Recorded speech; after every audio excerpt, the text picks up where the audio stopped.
Inverse তো দক্ষিণে যখন আমাদের এই গোপালগঞ্জের দিকে আসলো, তখন নকুল বিশ্বাস কোটালীপাড়া থানা ভাঙ্গা ইউনিয়নের ভাঙ্গার হাট ইউনিয়নের হ্যাঁ, মেম্বার।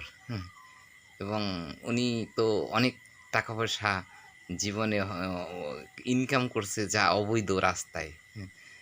এবং সেগুলো ইনভার্স ধ্বংস করে দিচ্ছে লক্ষ লক্ষ টাকা এবং তার বুদ্ধি দিয়ে বিনাশ করে দিচ্ছে। এরকম কয়েকটা মেম্বার আছে যাদের উনি ধ্বংস করছে। মেম্বার, তারপর মাতবার, যারা পরের মাথার উপরে পাতিল রেখে ভাত রান্না করে খায় সাধারণ মানুষের উপরে, তাদেরকে উনি ধ্বংস করছে। আমি দেখছি, সাক্ষী আছে এবং সেই মানুষগুলোর কাছে আমি ঠিকানাও বলতে পারি।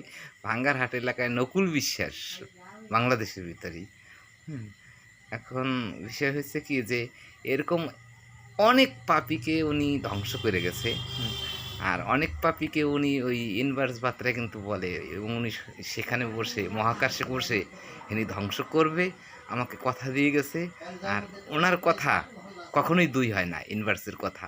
এটা আমার প্র্যাকটিক্যালে আমি কোটি কোটি কথা যার ফলীভূত হয়েছে, যা ভবিষ্যৎবাণী দিয়ে গেছিলো। পৃথিবী সম্বন্ধেও ধারণা দিয়ে গেছে, এই দেশে হাই ঝামেলা লাগবে, রাজায় যে ঝামেলা করবে, প্রজায় ঝামেলা করবে, এই সম্পূর্ণ বর্ণনা উনি আমাকে দিয়ে গেছে। যে আমি তোমাদেরকে ধীরে ধীরে দেব যা ঘটছে আর আগামীতে কি ঘটতে চলতেছে, এগুলোও আমি তোমাদেরকে, তোমরা যদি আমার সাথে থাকো, লাইক কমেন্ট শেয়ার করে দাও, যাতে ছড়িয়ে যায় পৃথিবী সম্বন্ধে আমি একদিন ধারণা দিতে চাই। এবং এই যে যারা বড় বড় শক্তিধর, যারা পৃথিবীকে দেশ চালায়, ঠিক আছে, এরা কারা?